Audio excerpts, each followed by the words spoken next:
This is the Spirit and Wellness Show. News and information from a higher perspective. With your host, Harry Wilkinson. Hello, yes, this is your host, Harry Wilkinson, and welcome once again to the Spirit and Wellness Show. This is a show where we take a look at the days and weeks events, happenings in the world of science, technology, entertainment, and of course our favorite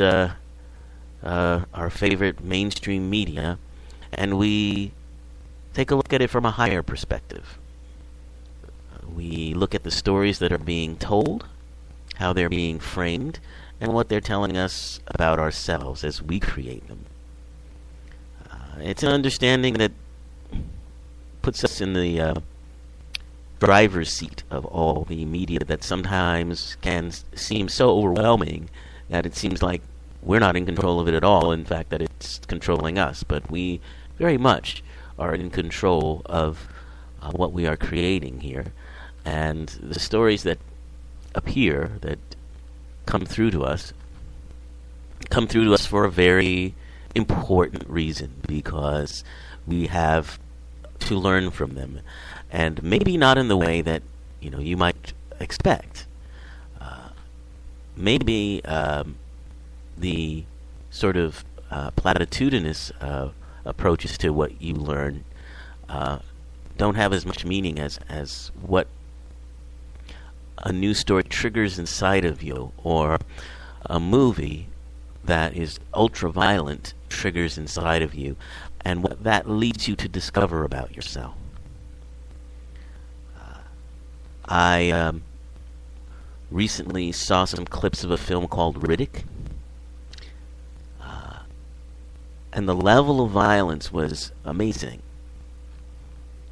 And there was a time when I would have been appalled by that. And there was an earlier time when I would have been intrigued by that. And now it's a level of wisdom to look at this level of violence, this approach of attack, and see what it's telling me about me and about the world around me. The idea of separation, the idea of attack as accomplishing something, all of those things, And now I haven't seen the full movie, so I don't want to completely comment on what happens within it. But quite often in these movies, resolutions come in a way that is surprising. As violent as a movie can be, there tends to be a movement through that to at least somewhat of a more spiritual perspective. In certain films, not all of them for sure. But just looking at the level of violence and not being appalled by it, not being threatened by it, not being afraid of it, but letting it sink in, letting it come in, letting all of those feelings that it triggers build up. And then once you do that, once you reach that point where either you're overwhelmed, you're sickened by the violence, you're titillated, or some combination of all three, then you stop. Then you take a look at that and you tell yourself the truth about it, that this is not real, that this is an illusion created to tell me something about myself. And I can safely take the energy from this that is causing me distress, and I can use it. So I begin to take the energy from it, and once I do that, it not only stops bothering me in a way, it opens up ideas, ways to use this, ways to get around it, ways to mitigate it. Because as I've always said, we can try to cut ourselves off from all of the media, and it certainly is a healthful thing, I think, to reduce the level of, perhaps meaningless or unnecessary media that you're exposed to. There's certainly no harm, and in fact, probably good reason to do so, since there is so much of it. But you never can really completely, unless you move to a mountaintop, you're never going to completely disconnect from it, and you shouldn't. And I believe you shouldn't, because these things are there to help us learn. And you miss, an extraordinary opportunity for spiritual growth when you do try to, cut yourself off from all of these things. That's my approach, and that's kind of the focus of what I do here on this show. So I will, from time to time remind folks about that. If you're tuning in for the first time or have tuned in before, one of the things that is a focus of this show is delineating and clarifying the difference between religion and spirituality. And I find that it is something that just seems to bear repeating over and over again, because it's become so embedded in our psyche, I guess, to conflate the two, which often have nothing to do with each other. So I came up with what I think is a good analogy, a nice analogy that I kind of like, and so I want to share it with you and find out what you think. So please feel free. I'm on Facebook, Metaphysical Media at Facebook. You can also tweet me at HWILKI on Twitter. And you can, of course, contact me here at Spreaker and let me know what you think about this analogy. I'm not going to go into a deep explanation of it on this episode, maybe next week, but I'm just going to give you the analogy and let you think about it. So, to my mind, organized religion is to spirituality what fast food is to nutrition. Okay, so I'll say it again. Organized religion is to spirituality what fast food is to nutrition. So I'm just going to let you think about that without going into explanation of what made me think of that.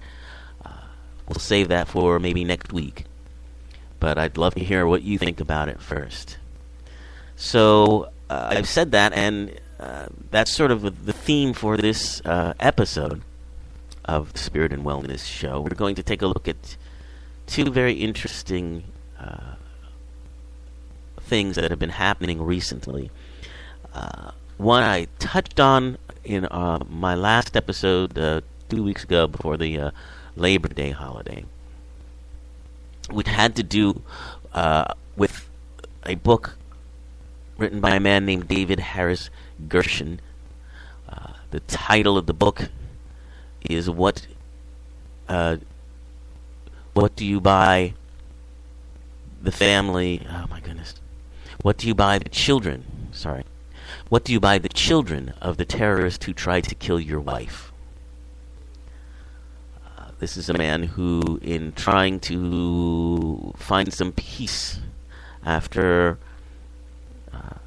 being involved in a very frightening terrorist attack with his family, opened up to a terrorist's family, opened up to Palestinians. And this is, by the way, Mr. Gershon, Harris Gershon, is an American Jewish man, just to clarify that. And what he discovered in meeting the so-called enemy. So we're going to talk about that. It's fascinating. He's a fascinating writer. And we're also going to talk about something called 9/16 969. The 969 movement. 969 is a Buddhist-based movement. And it's happening primarily in Myanmar, or what we commonly know as Burma. But Burma has changed its name, or at least the generals have been wanting people to refer to it as Myanmar, so either one of those will do. And this is a anti-Muslim movement among Buddhists. And there have been reports that it is a terrorist group and a violent group. And the idea of Buddhist terrorists is, well, it's really hard for me to wrap my head around that. But I suppose there are so many aspects to Buddhism that I suppose that, just like any other of these religions, portions of it can be snapped off and, turned inside out and made to be a, guide for terrorist attack. But we'll talk about that. And we'll talk about, are they really terrorists, or what are they trying to do? So let's go back and let's talk about David Harris Gershon and his sympathy for the family of the bomber who almost killed his wife. Now, as you can imagine, reaction amongst the Jewish community has been rather difficult for Mr. Gershon in some ways. So what he says is there are children who lost their father, a wife who lost her husband, and a mother who lost her son. And he's explaining the consequences of this bomb that ripped through Hebrew University cafeteria. And this was 11 years ago in Jerusalem. And he was there. His wife was there and suffered some injuries, but came away, alive and without too much damage. But what he's talking about here are not the relations of his friends Ben and Marla, who were in that terrorist attack and sadly were killed. And he's not talking about his wife, Jamie, who did suffer injuries. He's talking about the family of Mohammed Odeh. And this man is a Hamas terrorist who carried out the attack, and who was lost to his family because he was jailed. So,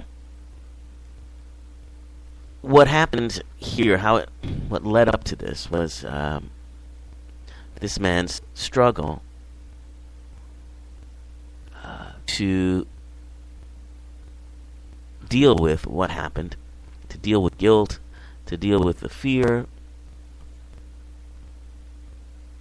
and the curiosity it rose in him. The curiosity about what had made this Palestinian man do such a horrible thing. And he wanted to see him in prison, but he couldn't because the prison authorities wouldn't let him visit.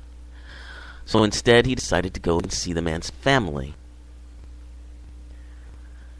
And they gladly met with him. And the reason he did this was because he had he started to become a little bit paralyzed by post-traumatic stress disorder symptoms. And he felt that researching the attack was a way to heal. And he began to study more and more the Israeli-Palestinian conflict, and to try to look at all sides of it. And he came away with an understanding of what was going on. and a desire to be a human rights activist, particularly for Palestinians whose rights were being, he felt, violated. He's been criticized, as I'm sure you can imagine, and he says he's been called anti-Semitic and a self-hating Jew, and he feels that these are efforts to delegitimize him or someone like him, and a way to try to shut down discussions that might open up dialogue on the situation that Palestinians are undergoing. And there's an interesting point that he makes here, in that our press, particularly American press, doesn't often present the Palestinians' side of this issue. Other than someone like Jimmy Carter, who's very active and knows a great deal about what the Palestinians are going through, we don't hear much about that. And I think that's very interesting to see this American Jewish man come to this. He says that before the bombing, when it came to the Israeli-Palestinian conflict, he was naive and uninformed like most people. He said it was typical for an American Jew looking at the conflict as a struggle between good and evil. Palestinians are painted as a faceless enemy, and there's no humanizing. I certainly didn't care about them at all before the bombing. Now, he felt like he wasn't getting through this post-traumatic stress any other way. And then he said he realized it was not typical, but it was something that he needed to do.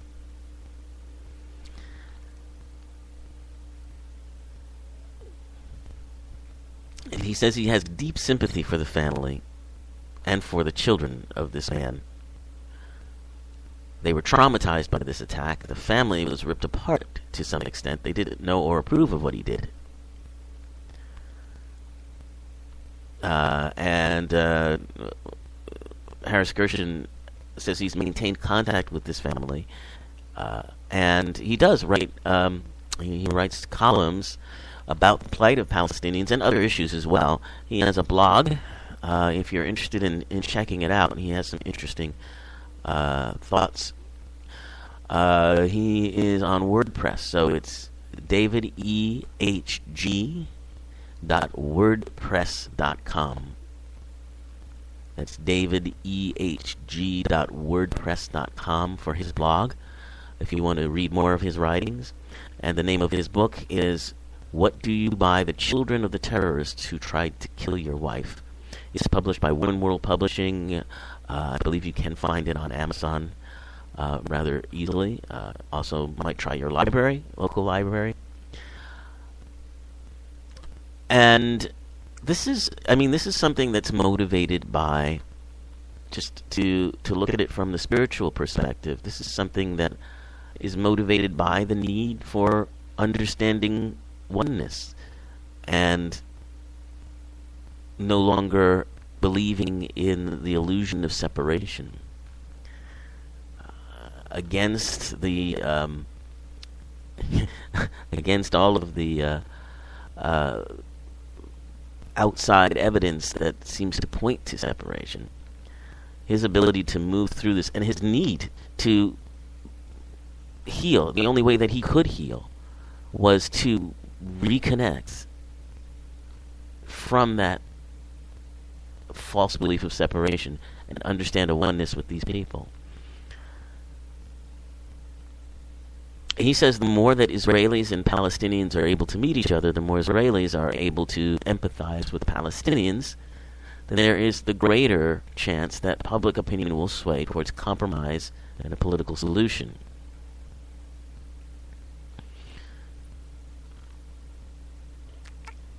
And he finds that this has aided his recovery process dramatically.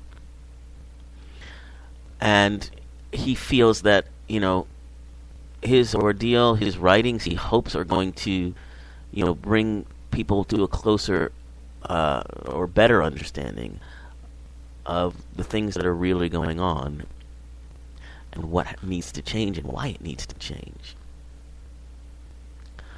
And I don't want to go into, a diatribe about this issue.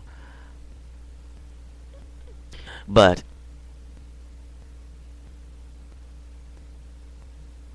it is a situation in which there are people who are just as passionately, just as strongly fighting for something they believe in, and the illusion that one has to, push out the other. That both belief systems, both needs, don't exist in connection with one another. That belief is what drives the continued conflict, and the need that people have to hold on to that is in some ways baffling. In spite of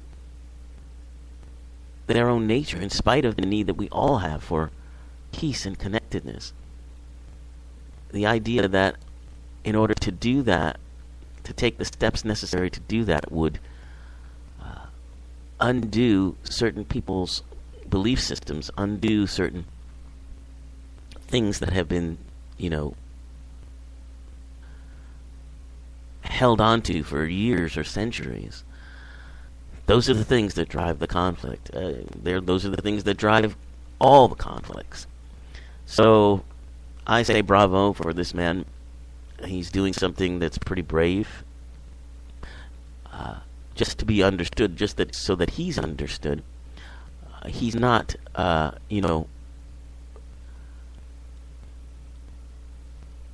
not advocating for what this man O'Day did.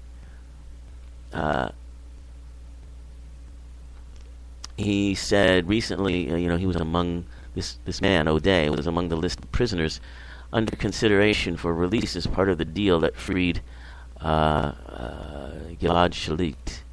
I think it was some sort of deal that they were brokering with the Palestinians. But he did not get released, and Harris Gershon is glad he doesn't deserve to be released, he says. It's hard to justify in any other context why someone who murdered 9 people and injured 81 should be given a short prison sentence. So he's not trying to justify or, say what this man did was right. He understands that it wasn't, but he also needs to understand what happened, its effects on everybody, and that was his way to heal.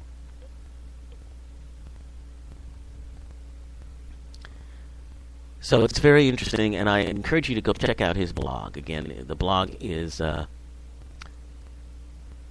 davidehg.wordpress.com. Today, his last post, which looks like it was in June, he's talking about an incident he witnessed in which TSA employees, quote-unquote, randomly selected an elderly Indian woman and her husband for a check. And speaking as someone who has recently been randomly selected for such searches, one understands that these random selections are probably not random at all and have much to do with the color of one's skin. But that's probably a conversation for another day, because we are running out of time here, and I want to get in and talk about this 969 movement. So what is 969? It's a nationalist group in Burma, or Myanmar, if you will. And the 3 digits have symbolism in in Buddhism. The first 9 represents the 9 special attributes of the Lord Buddha that he talked about, and we can get into those. Hopefully we'll have some time in the next show or two to talk about what those are. But that's what the first 9 stands for. The 6 stands for 6 special attributes of Dhamma, or the Buddhist teachings, and the last 9 represent 9 special attributes of the Buddhist monks. These attributes are the 3 gems of the Buddha. And the wheel of Dhamma was the Buddhist sign, as is 969, another Buddhist sign. So, this movement has been accused of being a sort of a neo-Nazi group that is trying to tamp down the growth of Islamic practice in their country. They're very worried about it, and they are, they've been accused of, this group 969 has been accused of spreading anti-Muslim sentiment. They appear to be, as they say, Islamophobic. They're afraid that the Muslims are going to take over the country, and that it might not be in the best interests. The leader of this group is a man by the name of Warathu, and he apparently advocates boycotting shops owned by Muslims.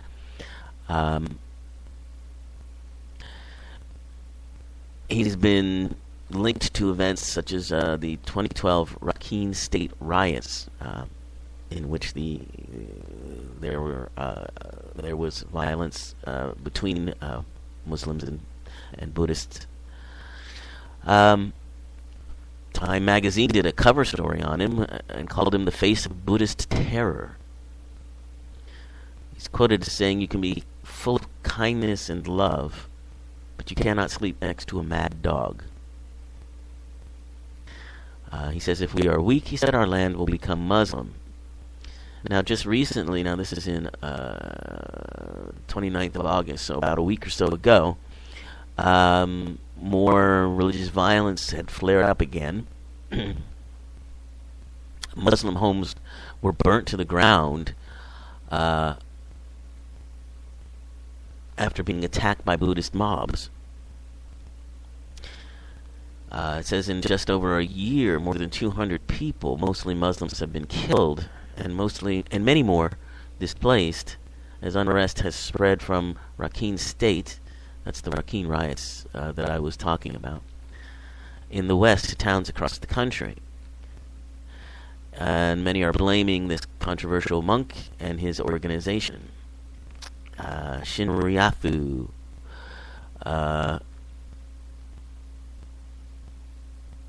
talks about his faith,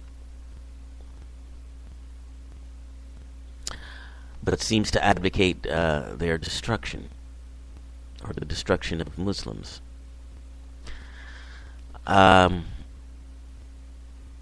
He says Muslims are only well behaved when they're weak. He said when they become strong, they are like a wolf or jackal. In large packs, they hunt down other animals. Rathu believes there's a Muslim master plan underway to turn Myanmar into an Islamic state. If he's right, it's a long-term project. Apparently, Myanmar has 60 million people. Of them, 90% are Buddhist and about 5% Muslim. Well, we can talk more about this. There's a level of understanding, I think, knowing some of the activities of certain Islamic people, but on the other hand, the extremism in any form isn't helpful at all. But I'd love to hear what you think about it. It's mind-blowing to me, but I suppose it shouldn't be any more mind-blowing than any other religion being used for violence sake. So, in any case, with that, I will take your leave until next week. Love to hear what you think about my quote.